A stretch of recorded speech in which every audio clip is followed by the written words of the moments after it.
Ready? Okay. Good morning, yogis. How's everybody doing today? My name is Robert, and oh my gosh, this could be a gold star day. I think I've had all of you in my classes before. Chris over here, and Barbara, and Denise, and Kara, and my co-rookie teacher, Nidhi. I guess I'm a little nervous here. This is a shared practice, including teachers, so it's an experience for all of us. We're in this together. And today we're doing a new sunstone thing, kind of a tag team wrestling, and we're splitting hot yoga with two teachers, and we're looking for feedback from all of you, and I guess as teachers are going to be thinking how we like this as well. So I am going to be beginning in the middle here with Shavasana. You are already laying on your mats in the proper position. A pose we are all familiar with to reconnect to our breath, which is very important. Even more important than Shavasana, which I think you may all know, but I'll remind you, is the opportunity to recover and get the full benefit from the previous pose or poses that you've already done. This is an essential element of the yoga practice, and I just want to refresh and remind you of that fact so you take advantage of this Shavasana and every Shavasana you have, in particular the final Shavasana of any yoga practice. With that, we're going to move into separate leg lifts, and I'm going to have you bring your feet together now, flip your palms over by your hips, engage your right leg. Flex your toes back to your face, and hover your right leg on your next breath, and on my count, raise your leg without bending your knee as high as you can. 3, 4, 5, 6. Exhale slowly. 3, 4, 5, 6. Hover at your own pace. Please repeat 2 more. Not only are we strengthening our abdomen with this pose, we are also increasing the range of motion of our hips. Release. Flex your left leg now. Toes back to your face.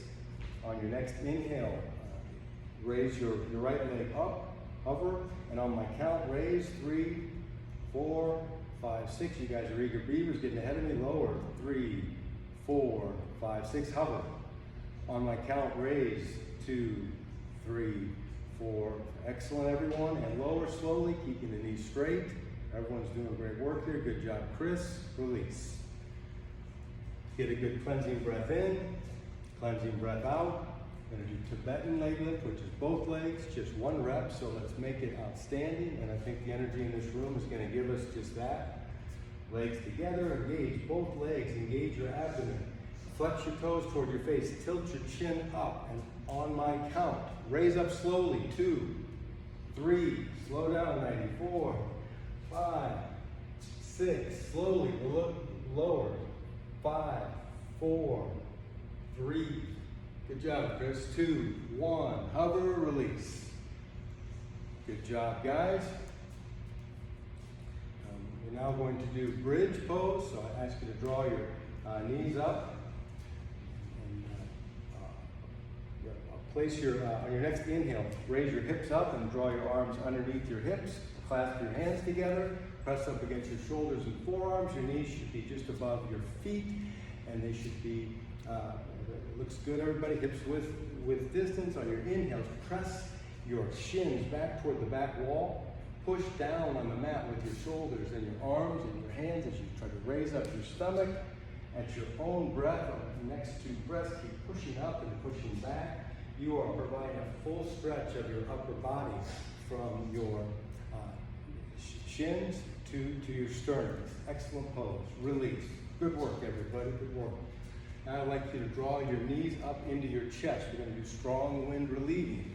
This is kind of a yin-yang pose. Your arms should be over your shins if possible. With the tightest grip you can get, elbows, or whatever allows you to pull into your chest to compress your hips, which is the purpose of this pose on each inhale. On the exhale, you're trying to relax your spine into the mat from your neck to the base of your spine. And so while we're pulling in to compress, we are also exhaling and relaxing into the pose in our spine. Very important. 1 more at your own pace. Pull in, relax the spine back, and release. Okay. On the next pose here, we are going to go into a separate leg floor twist.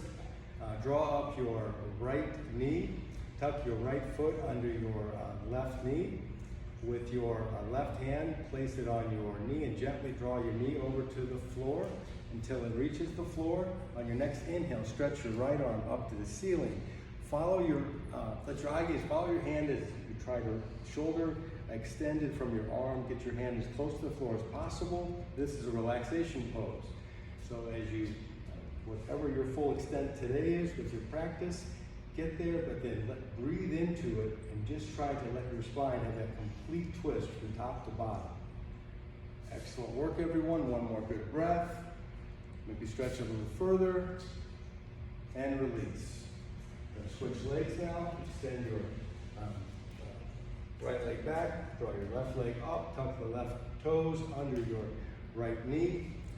Put your right hand on your top of your knee and draw it over to the floor.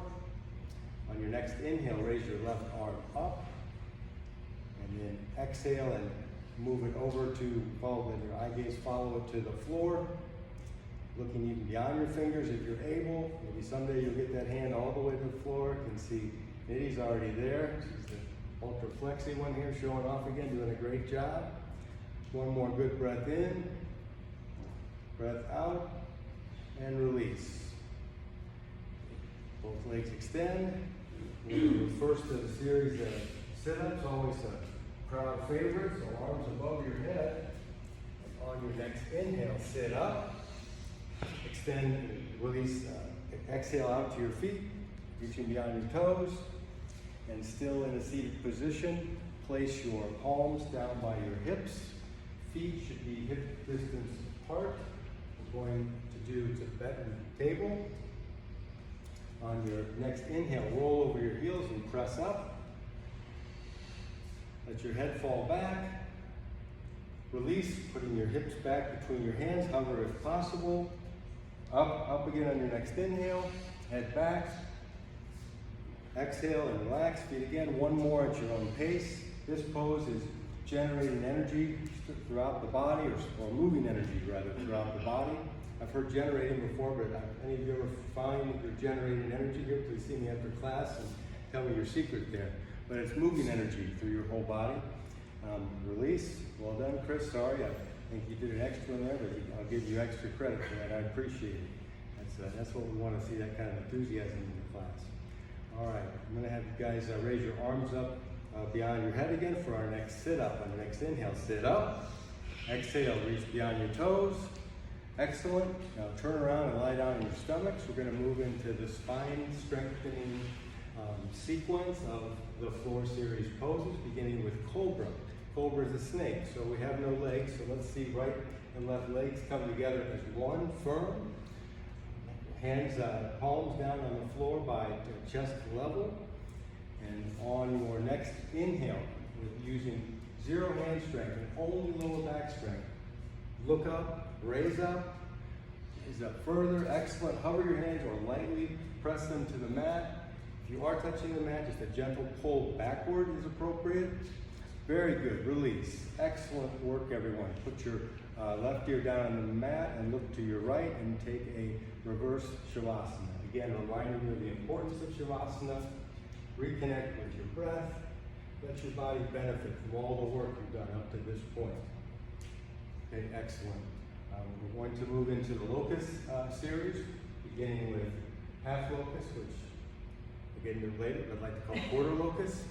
We're going to be, the whole idea of this pose is shifting as much body weight forward as we can, into our shoulders, into our chest, and to do that, we get to do this incredibly comfortable thing, rolling up one hip at a time, trying to aspirationally get your arms as close to your center line of your body as you can, between your chest, if you're able to. Palms down on the mat. Many people have difficulty with the palm position. You can try cupping your palms or even making fists, whatever works best for you. But the idea here is we're going to start with our right leg, so engage your right leg, using inner thigh muscles, shifting the weight to the right side, pressing into the mat, lift that leg up. Very good, Chris. And slowly lower. Repeat. Slowly lower. We are strengthening our low back in this pose. Now we're going to switch legs. Let the left side relax. Shift into your right side, pressing your right shoulder into the mat, using your arm and hand, and raise that leg up. You're using your inner thigh muscle here, high as you can, and release. One more time, and release. Excellent work, hard work, everybody. We're going to do the locust here with both legs together. So if you need to kind of reorient your arms, maybe draw them in a little bit closer, get your hands a little closer, pinkies touching or closer to touching. Shift that weight to your shoulders, pressing up. And on the next inhale, both legs straight up. Excellent. Try to draw some breath. Pull up a little further. And release. Great work, everyone. Turn over on your right ear, looking to your left in your next Shavasana.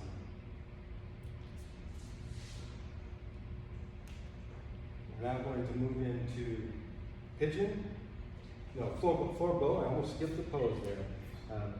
Thank a helpful classmate there. So, oh, I'm sorry, I skipped full locust. Even worse, airplane, as I like to think of it. So I'd like you to extend both arms out from your shoulders, legs together, and we're going to put all of our weight on our pelvis. And on your next inhale, raise up everything, lift up, raise up, arms up, head up. Excellent. Look up, a little higher maybe. Look at these great airplanes. Fantastic. And release. Now, right here on the mat for reverse Shavasana. Try to reconnect with your breath.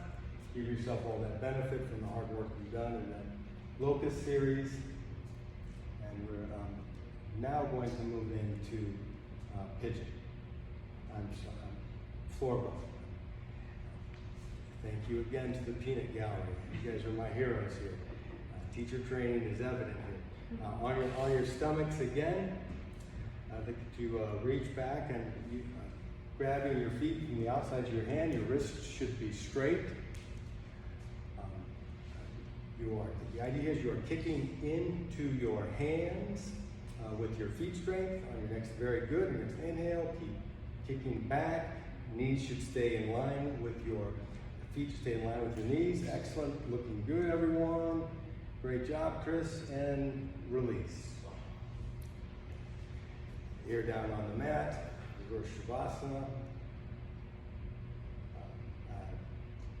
And now we're going to do pigeon. Finally, one of my favorite poses. I was trying to move you guys in right earlier. My mind was on it. So draw your right knee up to your right wrist. Stretch your left leg back so your hip is right over your foot. Now stretch your arms out forward and try to get, if possible, your forehead and ideally someday maybe even your chest to the mat. This is a relaxation pose. Trying to keep our hips square. Looks like we're doing a good job of that everywhere here. And connect to your breath here. Really try to relax into this pose as we get a full stretch of our, thank you. Boy, I'll tell you what, I learned a lesson here, and I'll